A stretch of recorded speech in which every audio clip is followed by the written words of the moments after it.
What's going on, everybody? It's Davey from the 80s, and you are now entering the Cinema Chop Shop, so park your ass right there. And while you're there, don't forget to hit the like, the share, and the subscribe button. Also, if you check the link below, you see a Patreon account. You click, you become a member. All you got to do is try to recommend movies and music and trailers for me to react to. Now, with that being said, today is a very special video. I've been noticing that a lot of people have been getting mixed reactions or a misunderstanding from the recent Candyman trailer. So the biggest thing that I've seen online is that people are confused. The one thing that I hear the most is, well, two things actually. One is that, oh, they revamped Candyman's origin, okay? And then the other one I've seen is that they're trying to erase the original Candyman or whatever, or the original storyline, which is not true. So let's go ahead and dive into this, and I'm going to provide you guys with evidence backing up my claims from the trailers, from things that have been released. So this movie is called a spiritual sequel. Now, just like Halloween, the one that came out in 2018, that's considered a spiritual sequel. Just like the Texas Chainsaw Massacre that's coming out, that's a spiritual sequel. This is a spiritual sequel. It is not forgetting what the first film was. It is literally the follow-up to the first film. So the idea that Candyman's origin is being completely erased is ridiculous, right? People are saying like, oh man, they completely erased Candyman's lore, and they are basically revamping it with this, oh, police brutality Candyman. If you listen to the trailer, the man, I think Domingo's character specifically says, yo, Candyman is not a single person, it is a hive. And if you watch the first Candyman, this is basically playing off of the idea that Helen becomes, like, takes over the damn Candyman mantle, basically.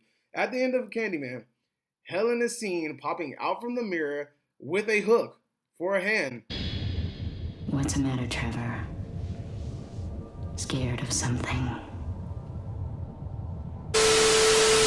As if she's Candyman. Like, I don't understand where's the misconception coming from. They're building off an idea that was freaking introduced in the first film. The first film introduced that idea. This film is building off of it. So people are just like, yo, well, why do we have multiple Candymans? Well, Helen technically was a Candyman at the end of her film, at the end of the first film. So we know that this mantle can be passed down. We know that there could be multiple Candymen. So the fact that he says it's not a single person, it's a hive, to me, it makes complete sense. It's the best way to me in order to kind of make this movie go along, because if they were not to do that, then you would have to find a way to bring Tony Todd back from the dead, make him the central character, things like that. And I think that'll be a little bit more complicated, especially seeing how part one ended. Now, like I said in my previous live, I don't think Tony Todd is going to be the main character in this movie, because they literally just showed you a trailer giving the background and origin to a new urban legend, hence a new Candyman, right? And then you also have the picture of the man being shown, the one in the elevator when he's looking up and he sees the guy's face. That's the same guy from when the narrator is telling the story of how the new Candyman came to be, right? When he's talking about, oh, he used to pass out candy, and people got the razor blades in it. That's the same guy, literally the same coat, same face, everything. That's the same guy. It's in the trailer. Like, you can't mess this up. Now, for those people saying like, oh, they're trying to revamp Candyman's, they're trying to revamp it, they're trying to change his origin. The fact that this is a sequel to Candyman, and I'm going to give you guys evidence right now. Somebody said, yo, the Candyman origin wasn't, the lore of him being a slave wasn't introduced in the Candyman 2.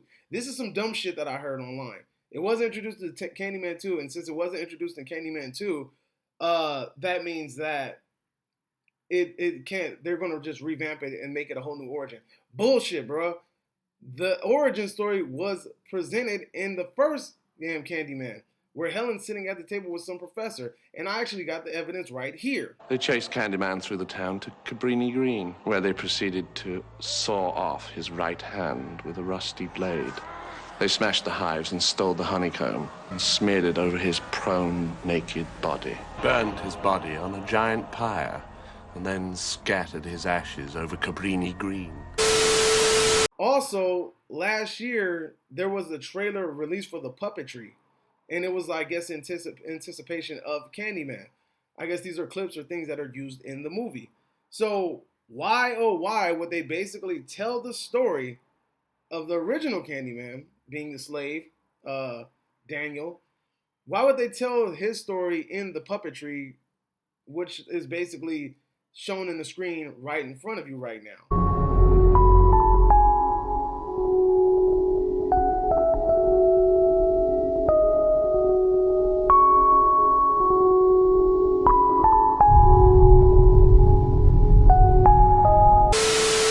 I don't understand where you guys are getting this misconception from. The original Candyman is going to be somewhere present in the film. His whether it's a flashback, whether he will be acknowledged in this movie without a doubt. Because I mean, like I said, Jordan Peele said he wanted Todd in this movie. Todd said he's going to be in this movie. So somewhere Todd will be in this movie, and the essence of his character will be in this movie. Now, will his character be the central focus? I highly doubt it. But at the same time, his character will be present in the movie, and this is a freaking spiritual sequel. So being a spiritual sequel means that you have to keep everything from the original movie. Now Candyman 2, what is it, Farewell to Flesh, and then Candyman 3, the one that was in LA, you can ignore that stuff because those things are being erased. Just like when Halloween 2018 came out, all the other Halloweens after that were erased. Halloween 2, 3, 4, 5, 6, Curse of Michael Myers, H2O, Resurrection, all of that was erased, right? They even poked fun at it. So this is a spiritual sequel. I can't say this enough. You know, people have to stop hearing things and becoming triggered. They literally hear one thing and like, yo, that's not the Candyman origin. They're really trying to revamp this guy. Oh my God, they're trying to SJW him up. Bruh. Candyman is a freaking slave that was killed by racist people. Now, like I said, I'm not a huge fan of the idea of the whole cop thing, but at the same time, I understand that that is a probable way for another urban legend to come forth. In the 60s, hell, you can even go back to 1919, the Red Summer. If you go back to 1919, the Red Summer, you have things like this happen all the damn time. People falsely accused and basically murdered by police officers, by regular citizens, by lynch mobs, and it was a normal occurrence. You get what I'm saying? Like, literally a normal occurrence.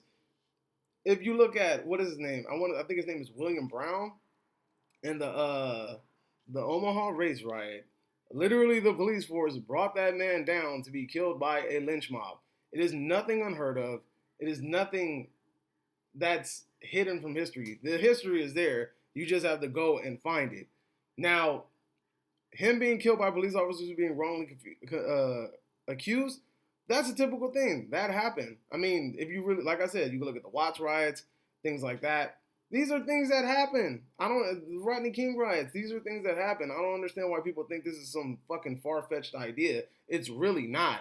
You know, and then especially if you're keeping the essence of Candyman, which talks about social issues, low-key talks about racism, low-key touches on these things. These are things that were already embedded in Candyman already. So my biggest gripe is this. There is a difference between making it subtle, making it there, but I don't like when people try too hard. That's my thing. If Jordan Peele tries too hard and it's like, ugh, like when you just, like I said, when you try too hard to push a message, you take away from it. Sometimes the message is just there. It's already there. You don't need to really push it that hard. It's already there. You watch the original Candyman, it's there. They don't need to tell you all of this crazy stuff. It's literally some of the most subtle dialogue in Candyman says the most shit. Like when she's just like, yo, this project building has been bad for the longest, and all of a sudden some white girl gets attacked, and then all of a sudden the police want to come and then shut everything down and try to fix it. That's subtle. You get what I'm saying? Like, it was just dialogue in there. It wasn't like super like in your face, homie. It was just there. It hits. You just like, damn, you know what? She's right. You get what I'm saying? So I think that we need to watch this movie first in order to make these judgments. You guys are trying to judge a whole fucking movie based off of this man, the new origin of the Candyman, or the Candyman. You know what I'm saying? You're basing it off of that when the original Candyman was a slave that was killed because he was dating a white woman. Go figures, right? It's not that hard to understand. I really think that some of you guys are jumping the gun and you're being fucking ridiculous about this shit. Watch the movie first, then make your assessment, because I'm honestly tired of these fucking crazy ass theories and these dumbass misinformed posts coming up. Just watch the movie or pay attention to the damn trailer. It's not that fucking hard. You guys are making this harder than it has to be. That's my opinion, or that's my facts, or that's my video. Let me know if you agree. Let me know if you disagree, whatever the case may be. Drop it in the comment section down below. And I will see you guys next time. Adios.